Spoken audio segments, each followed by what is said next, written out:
día a todos.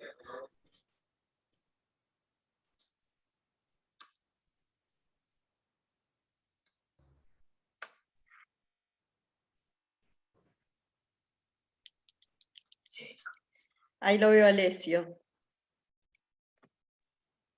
Hola, buen día. ¿Qué tal, Seba?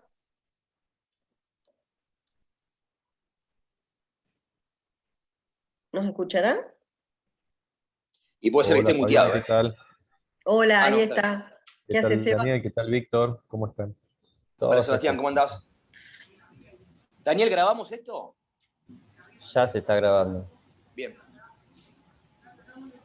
Esperamos un ratito y arrancamos. Un minutito. Bien.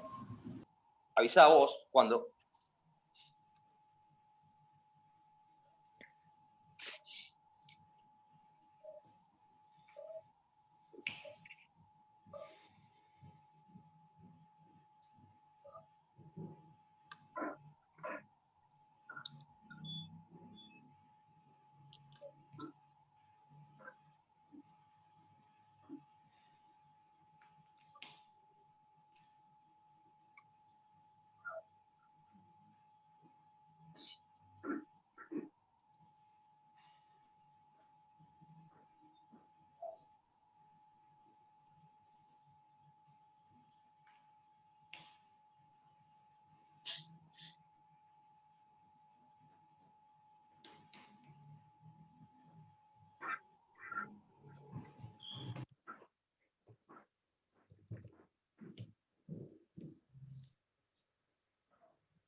Bueno, vamos nomás.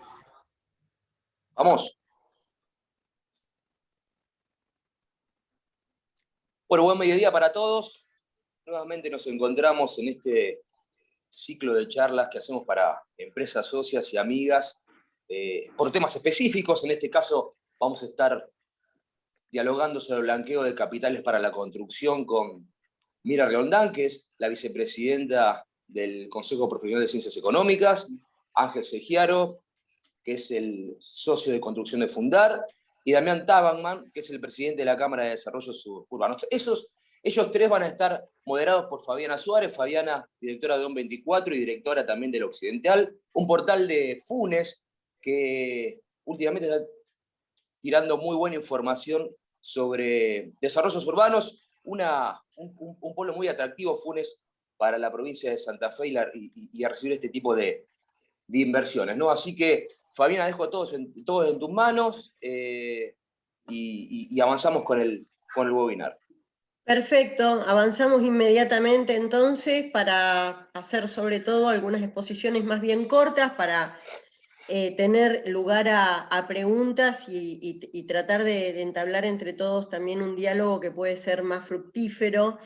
Dándole primero la palabra entonces a nuestro amigo Ángel Sellaro, como para que nos dé un pantallazo, una idea general de esta ley de beneficios fiscales que también comprende un capítulo del blanqueo de capitales para la construcción, específicamente para el sector de la construcción. Ángel, te escuchamos. Bueno, muchas gracias, Fabiana, Víctor, a todos.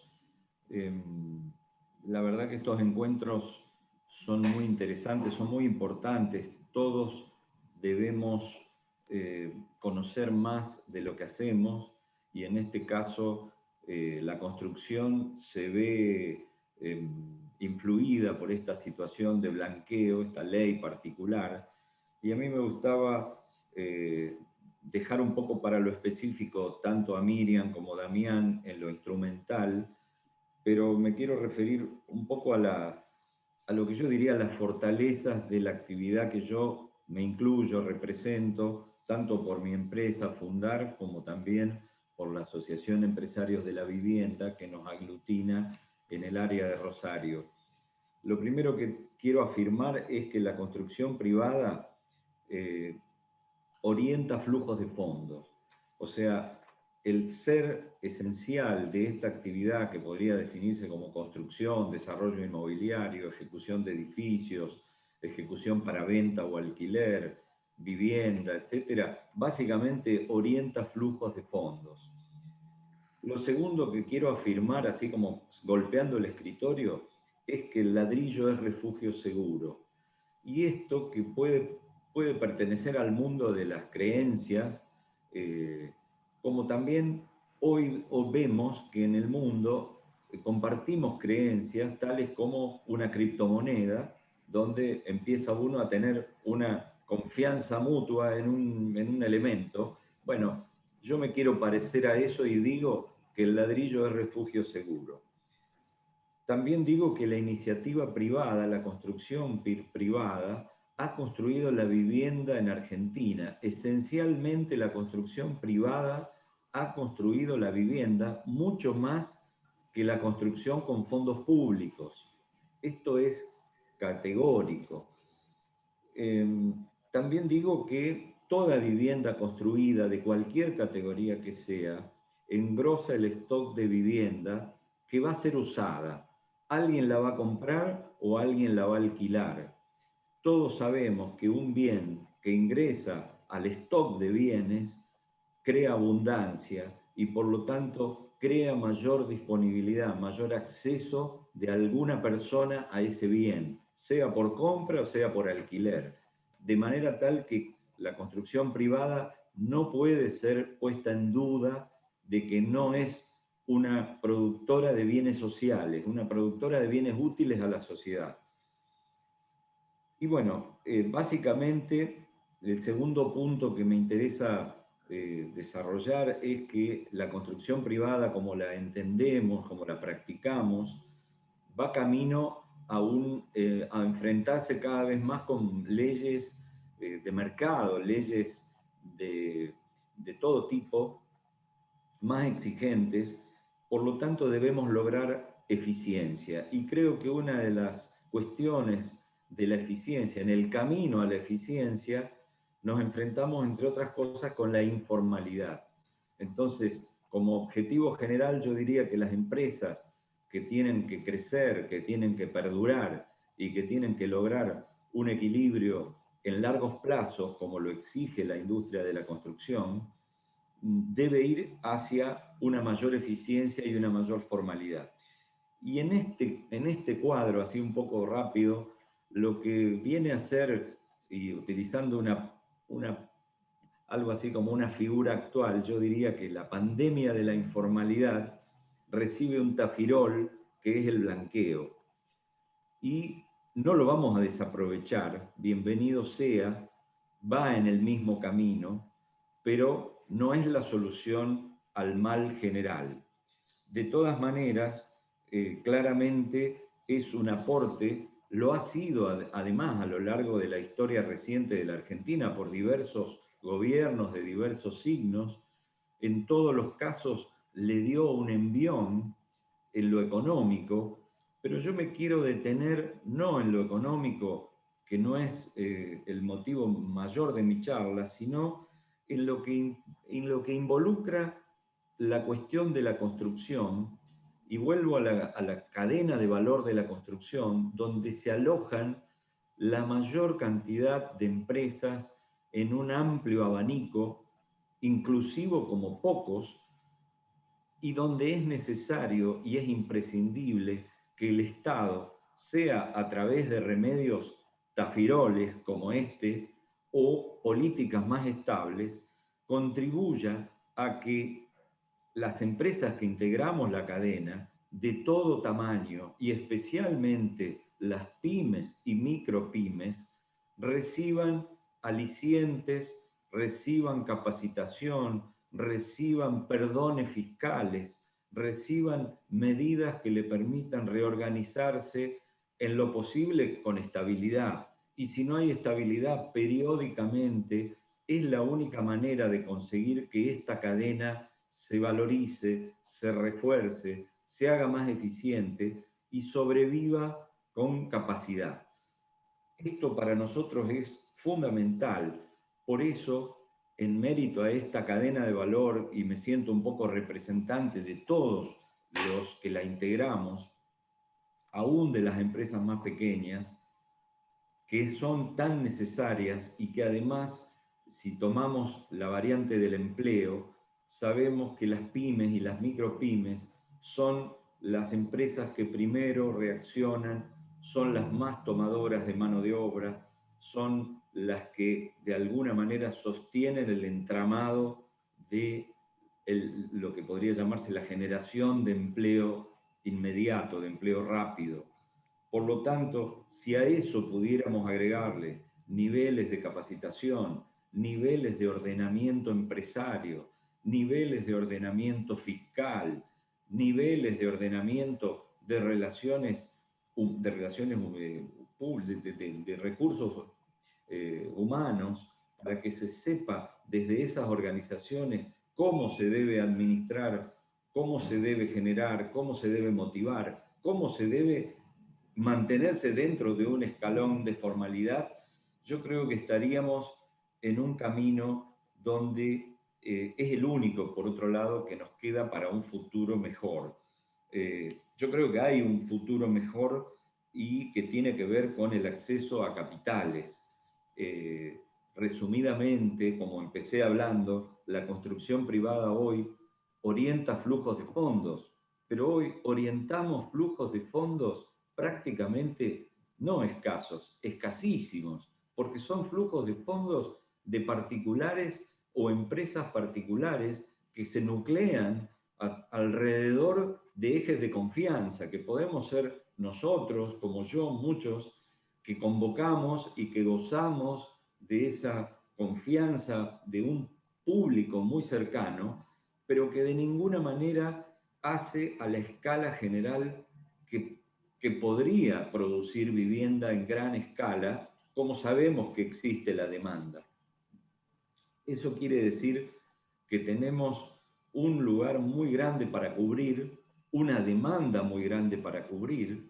Hay muchas personas que quieren una vivienda, hay muchas personas dispuestas a producir vivienda, faltan los instrumentos, falta el escenario, el blanqueo es, como lo ha sido en los últimos tiempos, periódicamente, un factor de reordenamiento, un factor de perdón, un factor de exteriorización, ha tenido diversos nombres en lo que hace a la construcción, pero básicamente su contribución ha sido esporádica, ha sido un goteo, bienvenido sea, pero aspiro y quiero compartir con ustedes la idea que esto nos tiene que quedar la necesidad de convocar a los grandes capitales, los capitales manejados por quienes manejan capitales y no por las empresas constructoras que nos hemos aprendido los libretos de un montón de tareas aledañas y que no corresponde que los capitales sean aportados de manera profesional, inclusive en un desafío de la época podríamos estar llegando a unos capitales fuera de nuestra región, como hoy sabemos que las criptomonedas y todo lo demás abren escenarios muy difíciles de imaginar los límites. Argentina, Rosario, nuestra región, no puede estar afuera de eso, no puede estar afuera de eso. Por lo tanto, yo soy un entusiasta de que tenemos muchos elementos para mantener el crecimiento, tenemos una zona sin graves problemas estructurales, los problemas que hay son solucionables, generamos recursos, tenemos capitales. Por otro lado, también hay que decir que la persona que hoy compra una vivienda con el esfuerzo que significa que no haya créditos bancarios a largo plazo, honra su deuda. No hay casos de morosidad importantes en el mercado de la vivienda. Por lo tanto, esto también debe darles a todos una señal de que estamos en presencia de un mercado de fortaleza. Entonces, en medio de una vulnerabilidad histórica como tenemos en todas las relaciones de Argentina, especialmente internas, tenemos que reconocer que esta fortaleza, esto que yo empecé diciendo, esta ladrillo refugio seguro, de alguna manera está sustentado en muchas creencias de muchas personas, de muchos cadenas de valor, de muchos sistemas que se interactúan y que solo falta que se pongan en armonía, como a veces se dice, que se alineen los planetas y que esto tenga una duración con unas reglas claras y que no necesitemos más blanqueos para corregir los flujos de fondo que se convierten de vez en cuando de formales a informales o viceversa.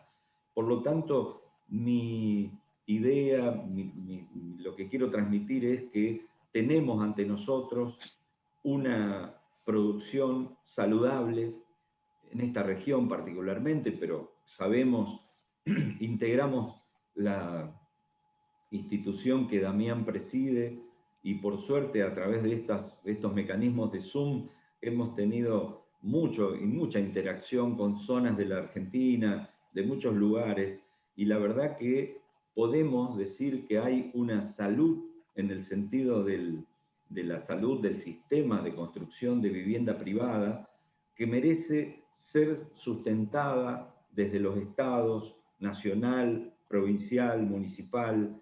Debemos cada uno en su escala influenciar para que esto ocurra. Gozamos de buena salud, estamos listos para hacer de esto una producción inteligente, eficiente, creadora de valor y creadora de empleo. Todos bienes que en esta época nos parecen los bienes de más alto valor que se puedan tener. Así que dejo acá mi exposición, les cedo la palabra a quienes siguen, muy agradecido por la invitación. Gracias, gracias Ángel. Bueno, vamos a escuchar a Miriam, porque claro, hay realmente muchas inquietudes, me imagino, de parte de todos los participantes, y habrá también algunas preguntas concretas, técnicas, para Miriam. Una reglamentación que salió muy tarde, y gente que quería aprovechar las primeras ventajas justamente de los primeros días, de los primeros momentos del blanqueo, se vieron impedidas de poder llegar a esas ventajas, ¿no? Que creo que finalizaron ayer. Miriam, ¿nos podés explicar un panorama general del impacto tributario, y después a lo mejor también podemos dar pie si alguien quiere hacer alguna pregunta específica? Hola, bueno, muchas gracias por la invitación. La idea es hacer un enfoque rápido para que entendamos los beneficios. Esta ley, la 27613, tiene dos partes, ¿sí? Tenemos una parte que es un incentivo al que quiera invertir en obras, que tienen que ser obras privadas, tienen que ser obras nuevas, que se inicien a partir de la fecha de promulgación de la ley, que fue el 12 de marzo, pero después le abre la puerta a otras que puedan estar iniciadas, ¿sí? Y que tengan un grado de avance que no sea superior al 50%. Teníamos la duda de cómo iba a surgir este 50%. Bien, la reglamentación establece que ese 50% surge, primero, de información que se haya presentado ante los organismos que controlan las obras, ¿sí? Ya sean municipales, provinciales o el que corresponda. Y por el otro lado, también con un informe de un matriculado, ¿sí? Con incumbencia en la materia, que también pueda definir el grado de avance. Esos son los elementos para acreditar si estamos en una obra que tenga hasta un 50%. Entonces dijimos que entran las nuevas a partir del 12 de marzo y las anteriores que a la fecha de promulgación de la ley tengan este grado de avance que no supere el 50%. Dijimos que tiene que ser obras nuevas y que tiene que ser ya sea una construcción, una ampliación, ¿sí? Y que tiene que ser privada. Tiene que ser en el territorio nacional. Bueno, acá lo que estamos hablando es, la primera parte de la ley te dice, hay beneficios impositivos. Y la segunda parte nos habla de normalización, o lo que en algún momento se habló blanqueo, en algún momento se lo llamó sinceramiento, que quiere transformar dinero o activos que uno tiene, en realidad es efectivo en este caso, ¿no? Que uno tenga en un mercado que no las tenga en sus declaraciones juradas y que ahora los puede insertar en el mercado blanco, mercado de capital, mercado declarado, digamos, ¿no? Bien, la primera parte, que es los beneficios impositivos, no corren para los que blanqueen, para los que normalicen. Eso, por favor, ténganlo en cuenta. No es que normalizo y aparte tengo este beneficio. No, no. La ley en algún momento lo limitaba y ya después la reglamentación fue más específica y dijo, si vos normalizás, no vas a tener estos beneficios del primer capítulo. Yo les cuento de qué se trata. Bueno, nosotros sabemos que cuando hacemos una inversión, uno puede invertir, ya sea capital financiero, o puede invertir la propiedad, el terreno, ¿sí? Estos beneficios se separan. Vamos a suponer en el caso de que uno invierta capital financiero, dinero, ¿sí? Bueno, en este caso lo que te dice la normativa es que vas a tener una exención en lo que es bienes personales por el valor que invertiste en esta obra nueva. ¿Qué les quiero decir con esto? Bienes personales, por las dudas yo hago un pantallazo general, es un impuesto que se paga una vez al año, es como que yo te saco una foto al 31 de diciembre, digo todos los bienes que vos tenés, la casita, el auto, los plazos fijos, las cuentas bancarias, tenencias en moneda extranjera, todo lo sumo, ¿sí? Sin importar las deudas, sumo todo lo que tenés, y sobre eso se te aplica una alícuota que es determinada, que depende, 0,25, 0,75, 0,50. Si tuvieras bienes en el exterior, se agrava un poquito esa alícuota. Bien, lo que te dice esta normativa, dice, bueno, las inversiones que vos hagas, ¿sí? Por 2 periodos, no van a pagar el impuesto a los bienes personales. En realidad te dice por el tiempo que se extiende la obra con un tope de 2 ejercicios, por eso les digo 2 periodos como tope, ¿no? Entonces, ¿qué te dice? Yo hago una inversión en una obra que está ya construida hasta un 40%. Lo que yo invertí hasta el 12 de marzo, hasta el 11 de marzo, ¿sí? Eso no va a estar exento. Lo que va a estar exento es lo que invierto del 12 en adelante. También ténganlo en claro, ¿no? Bien, ¿por cuántos periodos? Dijimos que son 2. Esa es una de las posibilidades que me da. Otra de las posibilidades que me da la norma, son las 2, no es que tengo que elegir, es tomar como pago a cuenta del impuesto el 1% de lo que invertí. Va de nuevo, recuerden la fecha de corte, es de lo que invertí del 12 en adelante. Entonces yo voy a sumar todos los aportes que hice del 12 en adelante, de a eso le voy a aplicar el 1%, ¿sí? Y eso es una suma que voy a poder tomar como pago a cuenta del impuesto a los bienes personales. Acá es importante tener en cuenta un detalle. El pago a cuenta yo lo voy a poder generar. Por ejemplo, nosotros tenemos la declaración jurada de bienes personales que vence ahora en junio de este año. Es decir, que todas las inversiones que yo hice del 12 de marzo en adelante hasta la fecha de vencimiento de la declaración jurada del 2020, sumo todos esos aportes, hago el 1%, eso lo voy a tener como pago a cuenta. De los que haga posteriori, lo voy a tomar como pago a cuenta de la declaración del año siguiente, que es la del 2021. Las que haga posteriori van a ser para la del 2022. Cuando pasan los 2 años no voy a poder seguir generando ese traslado, ¿sí? Tengamos en cuenta el plazo perentorio. Por ahora, siempre la normativa habilita que así como que les dije, son obras nuevas, privadas, la normativa puede cambiar en eso, puede decir que sean otro tipo de obras, puede decir que amplía plazos, ¿no? Por ahora estamos limitados. Bueno, entonces ya les conté los 2 beneficios que tendría el que aporta capital, ¿sí? Financiero. ¿Cuál es el beneficio para el que aporta el inmueble, el terreno? Nosotros teníamos la posibilidad de iniciar una obra y decir, bueno, yo pongo el terreno, vos me lo vas a pagar, o los demás me lo van a pagar, o me lo van a... Sí, lo que voy a tener, o lo que voy a obtener por esa operación es 2 departamentos, o un departamento que se va a construir, es decir, que yo lo cobraba a futuro. ¿Qué me generaba esto? Que yo al momento de ceder o transferir el terreno, yo tenía que pagar un impuesto. ¿Cuál era ese impuesto? Es el impuesto a la era el ITI, el impuesto a la transferencia inmobiliaria del inmueble, que se fue derogado, pero hoy en día todavía está vigente para cualquier inmueble que adquiría antes de enero del 2018, entonces podría todavía aplicarse. Y si no, teníamos el impuesto a las ganancias, que es un porcentaje del 15% sobre el resultado de la operación, para las operaciones que son posteriores a enero del 2018. ¿Qué nos decía la normativa? Yo te doy el terreno hoy, voy a percibir el inmueble o lo que ustedes me den a cuenta de pago, por ahí el mismo pago en efectivo que me lo difieren adentro de un año cuando termine la obra, yo hoy tenía que pagar el ITI, hoy tenía que pagar, cuando vence tengo que pagar el impuesto a las ganancias. Lo que dice la norma es que no va a ser así. En este caso vas a poder diferir el pago de ese impuesto. ¿Y a qué fecha lo vas a diferir? Y bueno, a cuando se dé la recepción o se haga la escritura traslativa de lo que yo recibo, cuando reciba el pago, ¿sí? Entonces eso nos da una financiación. También nos da otra posibilidad que es muy importante, cuando uno dice, es el resultado de la operación. Yo compré un inmueble en su momento, o lo heredé o lo que fuera, y hoy lo cedo, entonces por eso recibo algo en valores. Es la diferencia entre lo que compré, lo que me salió de costo y lo que lo estoy vendiendo. Sobre eso tendría que aplicar la alícuota del 15% cuando hablamos de ganancias. Hay una ley que nos prohibía la actualización, la indexación, llevar los valores históricos de compra al valor de hoy. Entonces uno terminaba pagando ganancias por una renta que no existió, porque en realidad no es que yo gané más, sino que hubo una desvalorización de la moneda que no la estábamos pudiendo trasladar. Esta normativa también nos permite la actualización de ese valor de costo. Yo por eso digo, son tips, por ahí les hago los tips, siempre recalco esto, después háblenlo con el contador que los asesora, porque les va a poder permitir hacer una buena planificación fiscal para optimizar los resultados que se obtenga de esto, ¿no? Esto tenemos por un lado. Los beneficios que dijimos es, para el que aportaba el capital financiero, dijimos exención en la parte exención de la parte que hizo de aportes en el periodo del 12 en adelante, del 12 de marzo en adelante, para pago a cuenta el 1%, por un lado. Para el que aporta al terreno, diferir el pago o el ingreso del ITI o el impuesto a las ganancias según corresponda.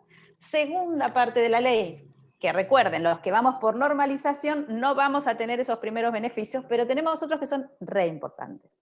Bien, acá bien, como nos decía hoy Fabiana, tenemos un tema con los plazos. Uno hubiera querido una elasticidad, una ampliación más de los plazos, es lo que estábamos esperando, porque hay una diferencia de alícuota muy importante. ¿A qué alícuota me refiero? Nosotros vamos a hacer una normalización.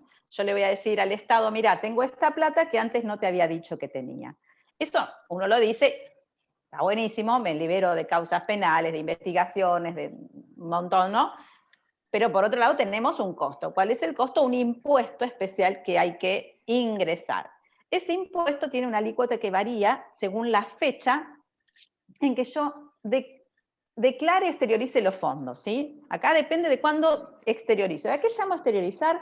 Es depositarlos en una cuenta especial que se llama secom.ar, ¿sí? Que ya también está reglamentada por el Banco Central. Son cuentas que Banco Nación las estaba abriendo, Banco Macro también hemos tenido novedades. Al principio por eso estábamos todos desesperados diciendo, no, ni los bancos nos abrían las cuentas, no sabíamos si eran cuentas gratis, si eran cuentas pagas, no sabíamos, estábamos así esperando. Bueno, muy a pesar de todo esto y los reclamos que se venían haciendo visibles, no sale una prórroga. Entonces la primera etapa, que hablaba de una alícuota del 5%, fue hasta ayer, salvo que saliese hoy alguna nueva modificación, pero ya hoy estamos en la alícuota del 10%. Las etapas y las alícuotas les cuento. La primera llegaba hasta el 10 de mayo con una alícuota de impuesto del 5%. Del 11 de mayo al 9 de junio es la alícuota del 10%. Y del 11 de junio del 10 de junio al 9 de julio es la alícuota del 20%. ¿Y cómo saco ese impuesto? Esto también es un detalle importante. Si yo estoy sincerando, normalizando dólares, el impuesto yo tengo que llevarlo a pesos, porque estamos en un país donde la moneda de curso legal es peso y se pagan en pesos. El impuesto va a ser ahora el 10% sobre el valor de los dólares a el tipo de cambio del Banco Nación. Así que ténganlo en cuenta. ¿Por qué? Porque ahí estamos diciendo, hay una diferencia de cotización. Una cosa es cuando yo comercializo, después puedo hacer una operación MEP con la plata que estoy blanqueando, y otra cosa es qué base estoy usando para calcular el impuesto. Eso entonces, en números finales, cuando uno lo analiza, decís, bueno, una alícuota del 5 pasaba a ser una alícuota del 3,5 por ahí. Pero bueno, ténganlo también, que es un detalle a considerar. Entonces yo ya les conté cuáles son las alícuotas, cuáles son las fechas topes. Tengamos en cuenta también que esto una vez, yo dije, tiene que estar exteriorizado. ¿Qué es exteriorizado? Tiene que estar el dinero ya acreditado en la cuenta. Yo no puedo decirle, señores, mire, yo ya blanqueé, pedí la transferencia de Estados Unidos, todavía no llegó, te pago ya el 10%. No, yo puedo pagar el 10% ahora, pero si los fondos no llegan antes del 9 de junio, ¿sí? Después va a tener que pagar una diferencia de alícuota, porque exteriorizado es ya depositado en esta cuenta secom.ar, ¿sí? ¿Qué más les voy a contar? Ya les dije lo de las alícuotas, las fechas. Nosotros vamos a tener, una cosa es la fecha que yo deposito los fondos, y otra cosa es la fecha que tengo que pagar el impuesto, ¿sí? Según sea el depósito de los fondos, con los topes 10 de mayo, 9 de junio o 9 de julio, la declaración se presenta, supuestamente son declaraciones de mayo, junio o julio. Y los vencimientos operan 31 de mayo, 30 de junio o 9 de julio. Esa sería la fecha en que voy a tener que ingresar el impuesto. Si ustedes están desesperados y ya quieren ir a pagar el impuesto, no pueden hacerlo porque todavía no tenemos los sistemas vigentes, esperemos un poquitito. Bueno, ahí ya les conté lo de las alícuotas. ¿Qué les quiero contar? Lo que se ahorraron, porque uno dice, uy, no puedo usar los beneficios del pago a cuenta. Bueno, pero ten en cuenta todo esto que te voy a decir. El hecho de tener plata no declarada significó que durante todo este tiempo que vos no la declaraste no pagaste bienes personales, que puede ser 1 año, 2, 5 años, ¿sí? 10, no sé, si no estás inscripto, la prescripción es de 10. Aparte que no pagaste bienes personales, no pagaste el 35 de ganancia, no pagaste el 21 de IVA. La operación no se hizo reflejada en la cuenta bancaria, por lo tanto no se pagó el 1,2% de la suma del impuesto al débito y crédito. Entonces yo digo, el ahorro que tiene el que está normalizando, sincerando, es considerable, aunque no pueda hacer uso de los otros beneficios. Es una buena oportunidad. Por otro lado, te estoy diciendo, AFIP no va a poder venir a mirar el origen de tus fondos, siempre que no estemos hablando de algo que sea, ¿no?, lavado de dinero y demás, ¿no? Ya estaríamos en otros perfiles que no es lo que está tratando de proteger esta normativa. Pero digo, no voy a mirar el origen de los fondos, por lo tanto, no te va a venir una inspección y te va a decir, me tenés que pagar salidas no documentadas, que es otro 35%, ¿sí? Entonces, a los que han tenido por ahí en el rubro construcción, que a veces pasa que hay algunas obras o demás que pueden llegar a dejar un dinero en excedente, esto, el poder exteriorizarlo a los inversores les da una tranquilidad. Esa tranquilidad es por toda la suma de dinero que yo pude haber tenido en mi casa. No.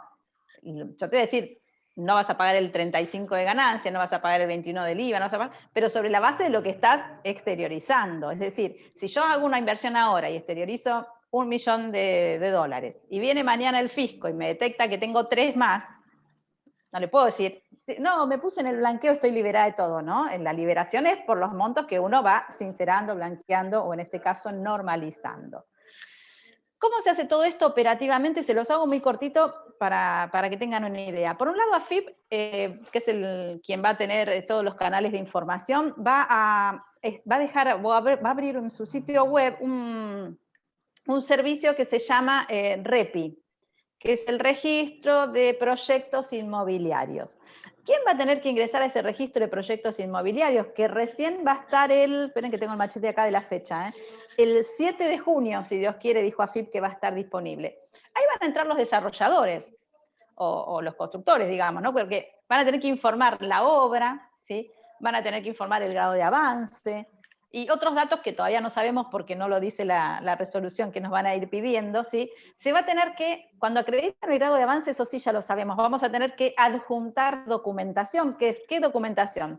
Todo lo que ustedes fueron presentando ante los organismos que habilitan las obras, y aparte el informe del profesional matriculado, ¿sí? Entonces, ustedes hacen toda esa presentación y se genera ese registro de ese proyecto. Y te van a dar un número que es un código de registro, con las abreviaturas, perdónenme, pero me las macheteo. Código de registro de propiedad inmueble, que se va a llamar COPI. Entonces, vamos con el REPI, que de una vez que registramos el REPI, vamos a tener el COPI.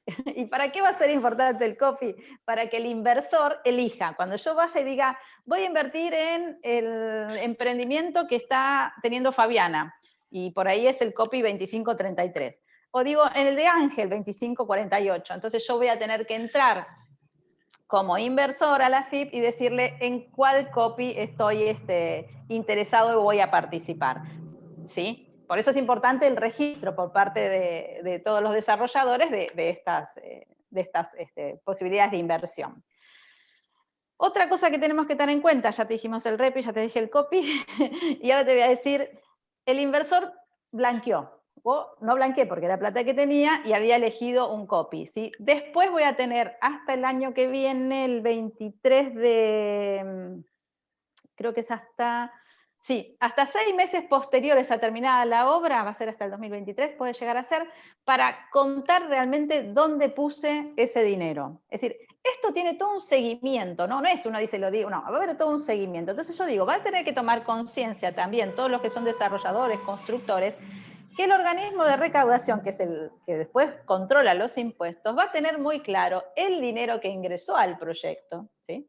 Y también va a tener muy claro las erogaciones, porque acuérdense que hoy por hoy hay muchos canales de información, entonces va a tener muy claro los costos.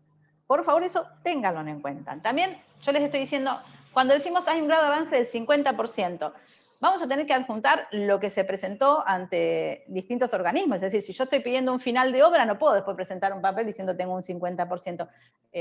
Hay que estar, ¿no?, ser consciente de las realidades que estamos buscando y a dónde apunta esta ley. Esta ley también dice quiero incentivar el empleo, quiero incentivar el trabajo en la construcción, quiero incentivar la venta de materiales. Entonces, a eso es lo que apunta. Entonces, todo esto va a significar que el organismo va a tener un control minucioso de qué está pasando para ver si la reactivación se produce, porque de hecho la normativa lo dice, y bueno, también le va a servir para determinar cuáles son las rentabilidades reales que tienen estas operaciones inmobiliarias en general.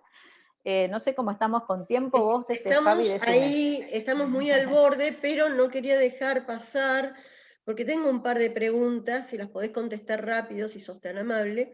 Al blanquear, nos dice Mauricio, habla de dinero físico, ¿y si eso lo tenemos en bienes? No, no podemos blanquear tenencias, ¿sí? Lo que se blanquea acá es dinero, ¿sí? Después si vos podés, Bien. no sé, hacer una venta de un inmueble que tenías ahí, pero yo acá, hasta el 9 de julio es efectivo. Puede ser efectivo que tengas acá, puede ser efectivo que tengas afuera, ¿sí? Pero tiene que ser efectivo. Y si lo tenés afuera, acordate que tiene que estar acreditado en la cuenta Secon acá antes del 9 de julio. Dos muy breves. ¿Un argentino no residente puede blanquear? El no residente no necesita blanquear, porque el no residente no tiene que justificar acá su dinero. Va a tener que en su momento traer y justificar de que no viene de actos ilícitos, de financiación del terrorismo. Pero los que sinceran o normalizan son los residentes, que son los que no pagaron IVA, ganancias y demás, ¿sí?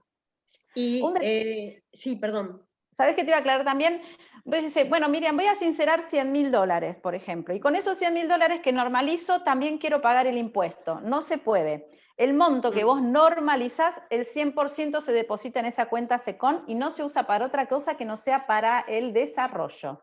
Incluso, Bueno, si vos bien. haces una operación, perdón, una más, si vos haces por una favor. operación financiera, entonces vos decís, deposité $2, y entonces en el interín, porque el desarrollador no me pide los fondos, hago una operación de dólar MEP o lo que fuera, y eso te da una rentabilidad, esa rentabilidad no la puedo retirar para otra cosa, queda también para el proyecto. Es decir, esto es todo para el proyecto inmobiliario. Vamos con la última de este capítulo. En el caso de exteriorización de una suma de dinero, dice, afectada a un proyecto inmobiliario que por vicisitudes propias de la construcción resulta inferior al monto previsto originalmente, ¿cuál sería el tratamiento fiscal de ese excedente? Y ahí tenemos un tema. Esto es para incentivar la construcción. Yo entiendo, si vos blanqueás 1 millón y después elegís un proyecto que son $80.000, la diferencia, elegí otro proyecto. Para mí, por lo que se entiende, la verdad que vamos a ver cómo se va resolviendo, pero por lo que se entiende hasta ahora mi interpretación es que, por eso yo te decía, si ganaste 2 pesos de interés, tienen que ir a un proyecto. Es decir, todo lo que vos exteriorices va a un proyecto de desarrollo inmobiliario definido por la norma.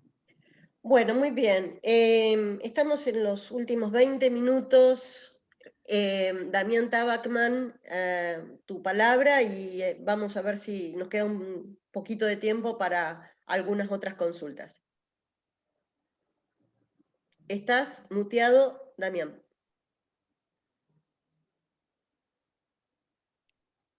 Sí, estás sin... Ahora sí, ahora estás. No me permitían ustedes mismos, por eso no podía desmutearme. Perdón. Bueno, gracias Fabiana, gracias a todos ustedes por darme esta oportunidad y de vuelta gracias a todo este espacio que se arma, que está buenísimo para poder llegar a la mayor cantidad de público posible con este tipo de iniciativas. Bueno, como ya dijeron Ángel, que está buenísimo toda la introducción que dio, conceptual, con la que por supuesto estoy 100% de acuerdo, y también Miriam. La operatoria, la verdad que es bastante simple, bastante clara.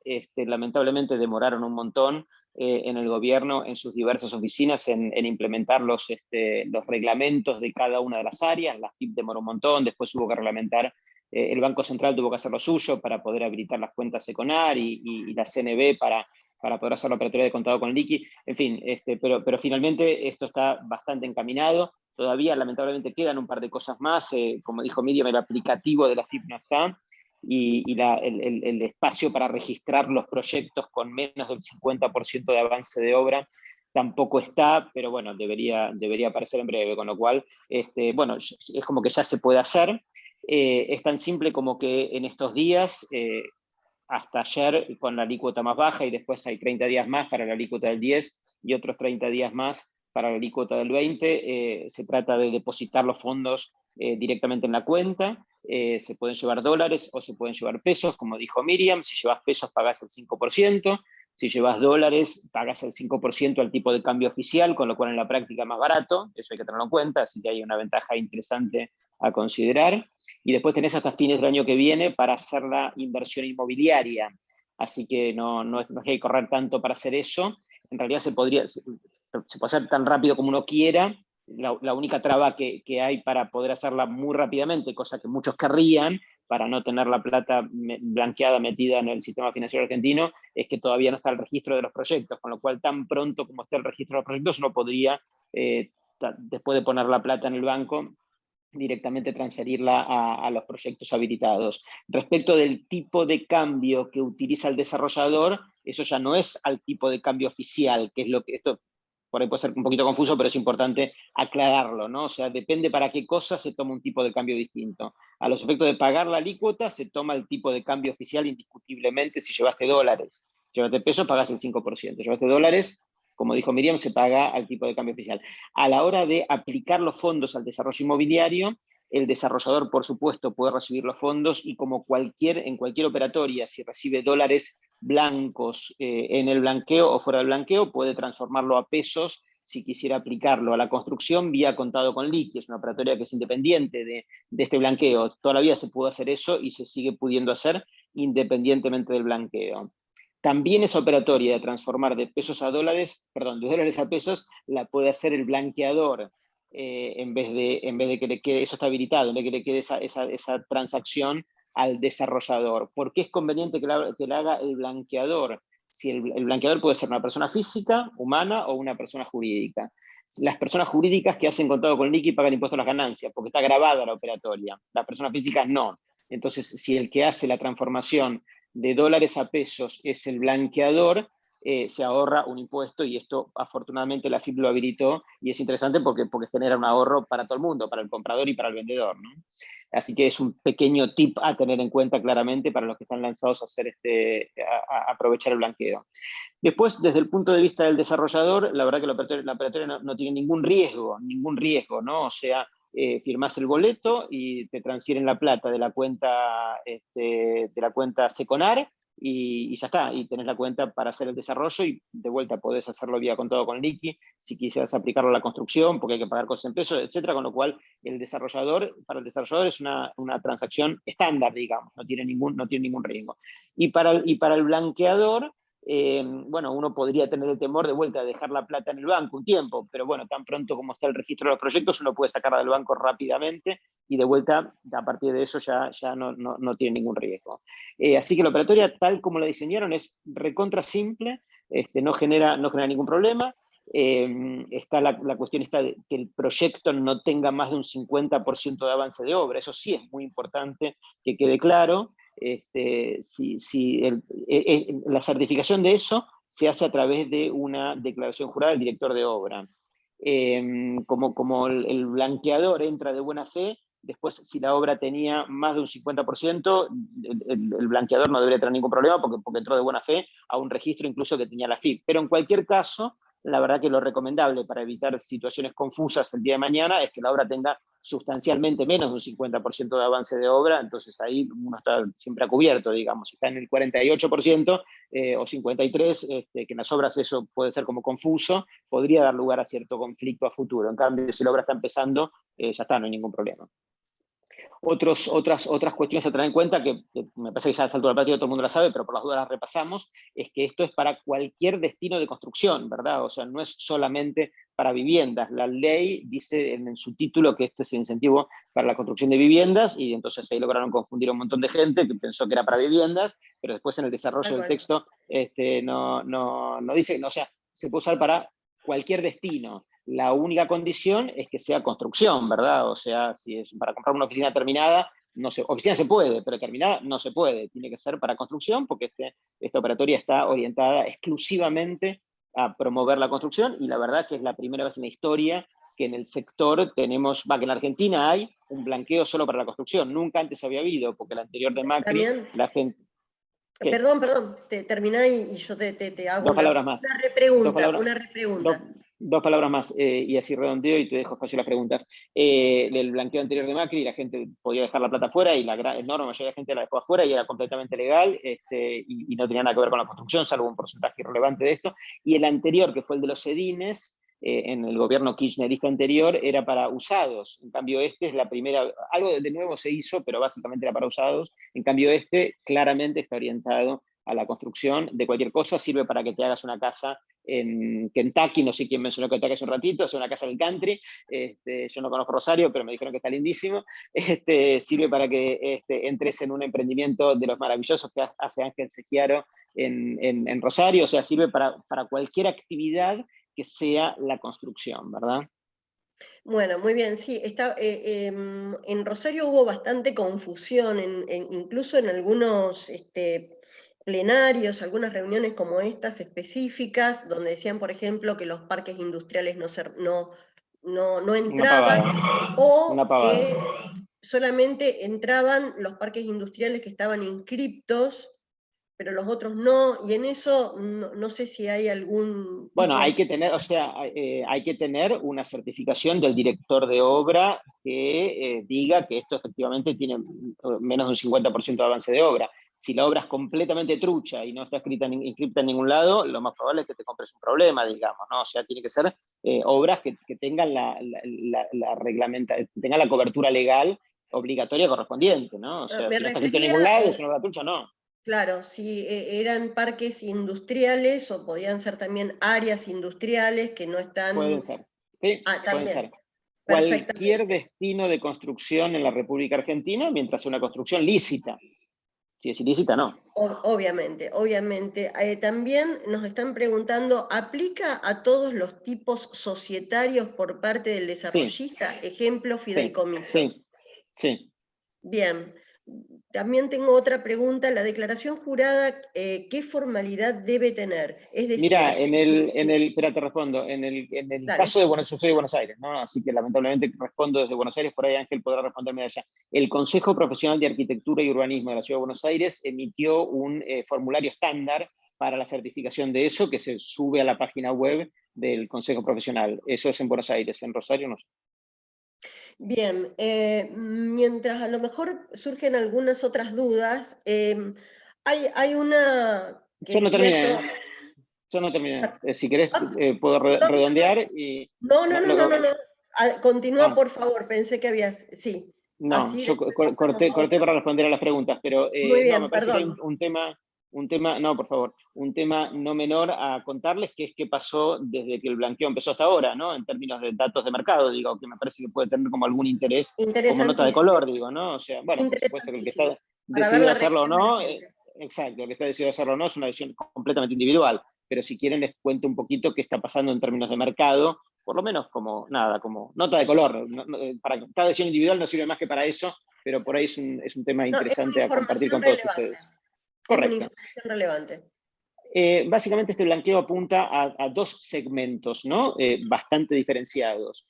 Uno es el segmento del mercado abierto, es decir, del señor que juntó $100.000, tiene un ahorro de $100.000, los tiene guardados en una lata de zapallos escondida en el fondo del jardín, por supuesto no declarado, le llevó varios años juntarlo, y ahora encontró que Ángel está haciendo un proyecto extraordinario, y que como ahora los precios están más bajos que en la época de Macri, ahora sí de verdad llega a comprar un departamento para su hijo, ¿verdad? Antes no llegaba, ahora sí llega, y no tenía la plata declarada, y efectivamente, bueno, si no aprovecha esta oportunidad, dentro de 3 o 4 meses no lo va a poder hacer, porque Ángel no le va a vender si está completamente negro. Es imposible que Ángel le venda un departamento si la plata es completamente negra, ¿verdad? Entonces ahora de repente esa oportunidad se abrió. Y la verdad que esa oportunidad se abrió efectivamente. No digo que sea la última, porque en la Argentina uno nunca sabe, pero es una oportunidad que está ahí al alcance de la mano. O sea, con una alícuota, si entraste antes del vencimiento de ayer, ese 5% pasado a dólar blue te da el 3,5, con lo cual es barato porque te daba hasta ayer, ¿verdad? El 3,5 en dólares de verdad. Lo podías hacer con plata negra y podías comprar el departamento de tu hijo, que en la época de Macri no podías comprarlo porque era caro, digamos, era más barato. Con lo cual, a eso me refiero cuando digo mercado, ¿no? Ese segmento, ese target, lamentablemente no está reaccionando. Lamentablemente no está, o sea, ese target que bien podría reaccionar, lamentablemente no está reaccionando. Es difícil explicar cuáles son las razones, pero la conclusión es que no está reaccionando, digamos, ¿no? Me imagino que tiene bastante que ver con la incertidumbre general, la política, la grieta, yo qué sé, las cosas más macro que las cosas específicas de nuestro mercado, pero lo cierto es que ni siquiera se ve una acción publicitaria importante de los desarrolladores para tentar a los blanqueadores, y me parece que no se ve porque los desarrolladores no están percibiendo que vale la pena gastar plata en marketing en una cosa que no está traccionando, digamos, y por lo menos hasta ahora no ha traccionado en el volumen que se esperaba. Por lo menos hasta ahora. Lo que pasa es que el 5% ya venció, entonces el que estaba decidido a hacerlo, me imagino que con el 10 va a estar, o con el 20 va a estar bastante menos entusiasmado que con el 5, y con el 5 la verdad que ese mercado no estuvo traccionando. El otro segmento de mercado al que apunta este blanqueo es a la situación de los emprendimientos inmobiliarios en marcha, con situaciones fiscales que no le permiten justificar la terminación de la obra con los recursos que tiene la propia desarrolladora. Es decir, desarrolladores inmobiliarios que tienen la plata para llegar hasta el final, por eso pusieron las obras en marcha. La EBE de Rosario agrupa a desarrolladores solventes que cuando empiezan una obra saben que la tienen que terminar, y tienen los recursos para terminarla, y lo mismo nos pasa desde la CEDU en Buenos Aires o a nivel nacional. O sea, esto es lo que usualmente hacemos. Lo que pasa es que a veces sucede que el desarrollador piensa que, o sea, tiene la plata para llegar hasta el final, pero parte de la plata no la tiene suficientemente blanqueada o declarada, y en muchos casos se esperaba que el mercado traccionara preventas, y entonces que con la plata de los compradores muchos desarrolladores iban a poder justificar cómo llegar hasta el final. Y la verdad que esa preventa, con un mercado tan frío como el que hemos tenido en los últimos meses, en muchos casos no sucedió. Entonces, lo que sí está habiendo es desarrolladores inmobiliarios que están aprovechando esta situación para poder llegar hasta el final del proceso blanqueando recursos que tenían previstos utilizar para la obra, pero que no estaban declarados. Y eso lo estamos viendo. O sea, esta situación de salir corriendo durante esta semana hasta ayer a abrir las cuentas en los bancos y quejarse angustiosamente con los bancos que no estaban ágiles a la hora de abrir las cuentas, es una situación que yo lo vi con mucha nitidez de muchos miembros de las cámaras, trabajando como muy intensamente en lograr que las cuentas se abrieran, y esas cuentas se fueron abriendo. De hecho, nosotros en la CEDU tenemos como muchos vasos comunicantes con el Banco Central, y en el Banco Central nos dijeron, mira, si los bancos no te abren la cuenta, avisanos que vamos a tomar cartas en el asunto. Y yo les dije a los miembros de la Cámara que nos avisaran, y la verdad que finalmente no tuvimos que denunciar a ninguno, porque los bancos de una u otra manera fueron abriendo las cuentas, con lo cual las cuentas me consta que se abrieron, porque si no nos hubiéramos ocupado sobre esa cuestión, porque del Central nos pidieron que así lo hiciéramos, y finalmente ni un solo banco tuvimos que decir que no abría las cuentas. No sé, capaz que algunos no abría, pero básicamente no tuvimos que ocuparnos de ningún caso. Así que las cuentas se abrieron, y básicamente mi percepción es que se abrieron para facilitar este proceso de ordenamiento fiscal de los propios desarrolladores. Con lo cual, en términos de esto que cuento, digo, es tan incómodo contarlo como es incómodo hablar de blanqueo, ¿no? O sea, estoy hablando de una cosa que dado que hay un blanqueo, no es ilegal, ¿verdad? O sea, era ilegal o es ilegal tener plata no declarada, pero lo cierto es que ahora que hay un blanqueo, digo, está ocurriendo lo que está ocurriendo, ¿verdad? En una operatoria que es completamente legal, que es blanquear los fondos y ordenar las cuentas fiscales de los propios, o impositivas de los propios emprendimientos. Y es un fenómeno, como digo, que está ocurriendo, con lo cual, si uno tuviera que pensar qué resultados económicos va a terminar teniendo el blanqueo y apostar por algún número, la verdad que no tengo la más remota idea y no tengo criterio para decir cuánta plata finalmente se va a blanquear. Pero me suena que como hay bastantes blanqueadores que son los propios desarrolladores, puede no ser tan bajo el monto final, porque ya cuando un desarrollador tiene que blanquear la plata del propio desarrollo, es bastante plata, digamos. No es lo mismo que una doña Rosa que va a comprar un pequeño departamento para su hijo, digamos, sino que son transacciones cada una un poco más grandes. Así que yo supongo que finalmente el proceso va a terminar dando un número bastante digno, ¿no? Bueno, esta era como la nota de mercado que quería dar. Muy bien, gracias Damián. Tengo una consulta más. Dado que es requisito para... Daniel, me sacaste la pregunta. Dado que es requisito para gozar los beneficios de la alícuota del 5% haber efectuado el depósito e ingresar el impuesto especial, y al no poder efectuarse por no estar disponible el aplicativo, ¿no es ilógico e irrazonable que se cercene un beneficio por razones no imputables al inversor, tornándolo en poco serio al régimen? ¿Qué querés que te diga? O sea, hoy no está terminado, ¿no? O sea, esto al 10 está vigente, con lo cual no es que se terminó al 5, al 10 está vigente. O sea que, y nosotros pedimos una prórroga, o sea, este blanqueo se motorizó porque fue una propuesta inicial de las cámaras. En realidad juntamos, nosotros somos la Cámara de Desarrolladores, la UOCRA, que es el sindicato, y Camarco, que es la Cámara de Construcción, y entre todos pedimos la operatoria hace varios meses. Finalmente se aprobó y se puso en marcha, etcétera, etcétera, y ahora las mismas entidades pedimos una prórroga atendiendo a este comentario que estás teniendo. La verdad que la prórroga, bueno, a Miriam le consta más que a mí, digamos, no apareció, con lo cual, ahora, qué sé yo, o sea, podemos quejarnos, podemos decir que lo que vos quieras, digo, al día de hoy la prórroga no está. Y tampoco está terminado. O sea, no está terminado, digo. Claro, o sea, por ahora el 10 está vigente, digamos, no es que se terminó, pero se terminó el 5, sí, eso es cierto. Pedimos una prórroga para que el 5 tuviera más plazo, o sea, tuviera más plazo, pero bueno, por ahora no apareció. Ahí yo haría una aclaración, Fabiana, no es que estás obligado a tener pagado el impuesto. Recuerden que el impuesto recién vence el 31 de mayo, el aplicativo claro, recién lo vamos a tener el 17 de mayo. Lo que teníamos que tener los fondos depositados en una cuenta. Exacto. ¿Sí? Esa es la salvedad, que por ahí uno podría plantear, no tuve la cuenta, pero es otro planteo, ¿no? Bien, no tengo otra pregunta acá por el momento.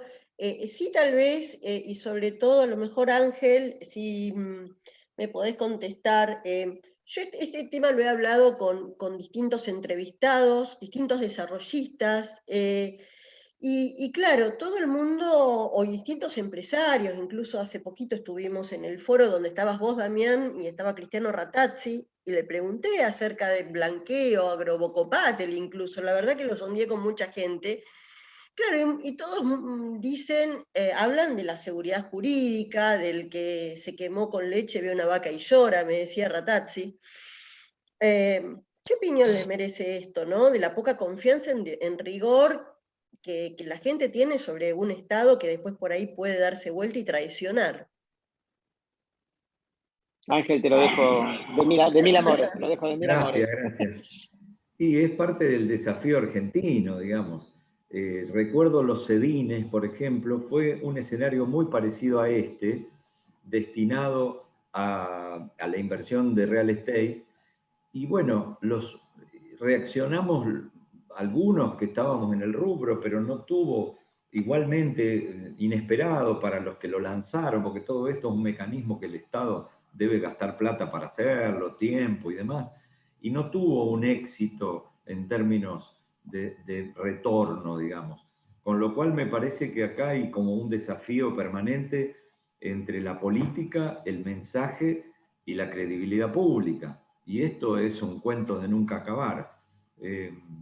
Yo igualmente creo que la construcción particularmente necesita una formalidad más permanente y esto, como dije al principio, es el tafirol de la pandemia, no sirve para matar al coronavirus de la informalidad. Y tampoco así vamos a tener la salida de largo plazo, que es el crédito. O sea que creo que hay una reforma que no se termina de armar, y bueno, está pendiente, ¿no? Está pendiente. Yo creo que sí o sí este mercado, para hacerse grande, esta manera de producción de inmuebles, bienes durables sobre todo, requieren que se normalicen varias cosas a la vez. Los fondos y el prestarle al particular de igual color.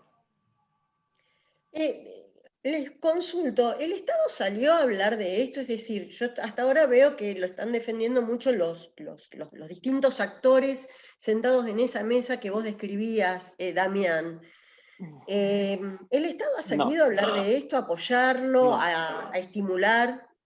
No, la verdad que no. Igual era como previsible, ¿no? O sea, la gestión de marketing de herramientas como estas, la verdad que lo tradicional y lo usual es que seamos el sector privado los que tengamos que impulsarlo, ¿no? Que es básicamente lo que hemos hecho. Pero bueno, lo concreto es que no. O sea, el Estado lo que hizo fue aprobar la norma. Ojo que la norma salió con muchísimo consenso de todos los partidos políticos, esta norma del blanqueo en el Congreso, lo cual no es poco, ¿eh? O sea, la impulsó el gobierno nacional y la oposición en forma muy generalizada, no sé con qué porcentaje, pero digo, tuvo muchísimo, no es que salió solamente porque lo impulsó el oficialismo, sino que tuvo bastante apoyo de la oposición. Ahora, después marketing, no, la verdad que no hicieron, pero no sé si le corresponde al Estado hacer marketing, yo qué sé, me parece que es más una tarea nuestra hacer marketing y bueno, hemos hecho lo que hemos hecho. Tengo otra pregunta que, la verdad, perdón, se me había pasado, que también es bastante técnica. La declaración jurada, ¿qué formalidad debe tener? Es decir, No, ya lo hiciste. la hice, perdón, Sí. me mareé con una cantidad de preguntas acá. Bueno, no sé si hay alguien que quiera cerrar conceptualmente esta presentación, alguna idea final para dejar a los participantes. Me parece que Ángel, como el principal player local en desarrollo inmobiliario, es el más adecuado para hacernos un cierre, ¿no? No, yo me voy un poco del tema. Me parece que esto es, como dije antes, una nueva oportunidad para relanzar un mercado que de por sí es saludable, se hace con fondos genuinos, pero requiere de vez en cuando un reordenamiento, no solo por el origen de los fondos, sino también un reordenamiento de los participantes. Vuelvo a la palabra, las pymes, la cadena de pymes que integran la cadena de valor de la construcción, requieren de estos perdones fiscales periódicos para poder volverse a armar. No es suficiente con esto, pero es algo. Yo creo que esto es un pequeño aliciente, no es la panacea, puede ser aprovechado fundamentalmente por los desarrolladores inmobiliarios y por la cadena de valor que acompañamos, que nos acompaña. No creo que el público tenga, mi impresión, ¿no? Que no creo que tenga una gran disposición para ingresar. Me parece más un fenómeno de confianza y desconfianza que se juega en otro escenario. En fin, creo que la pandemia también nos agrega un poco de ruido en todas nuestras cabezas y no deja de ser una nebulosa difícil. Yo aprovecho para decir también que con Damián a la cabeza hemos puesto una institución, lo ha puesto él básicamente, una institución de desarrolladores inmobiliarios de toda la Argentina en comunicación como nunca había sido, porque gracias al Zoom hemos podido estar en línea mucho tiempo, hemos intercambiado mucha información. Eso hace a una cosa que me parece que está buenísima, que es la ruptura de la famosa barrera, el interior y la General Paz y todo eso. Creo que hoy estamos mucho más cerca y eso definitivamente está bien. Conocemos más la verdadera realidad o las verdaderas realidades, ¿no? Creo que es una parte del camino. no sé, las políticas tienen que alcanzar a todos los lugares y después cada provincia tiene que poder adherir. Debo decir que la Asociación Empresarios de la Vivienda de Rosario está en conversaciones con el gobierno de la provincia, interesado en colaborar, en sumar, en facilitar de alguna manera que esto tenga un desenlace positivo, ¿no? Bueno, Sí. justamente, perdón, estamos ya cerrando, pero agrego algo que había hablado con Ricardo Griot en su momento. Te lo había hecho en algún momento también la pregunta a vos, Damián. Ricardo en ese momento me dijo que justamente, hablando un poco de la pata estatal, las provincias, incluso los municipios, tenían que tratar de ponerse a alentar y a estimular, ellos mismos tratando de destrabar algunas situaciones burocráticas, también a lo mejor de peso impositivo, para generar justamente en sus localidades esa inversión, ¿no? Eso no se está viendo, No sé en evidentemente. Rosario. En el caso de Buenos Aires, por ejemplo, el gobierno de la Ciudad de Buenos Aires sí tiene un paquete de Ah, incentivos que están vigentes este año, que vencen a fin de año, y que son de cierto impacto para alentar el desarrollo de proyectos inmobiliarios.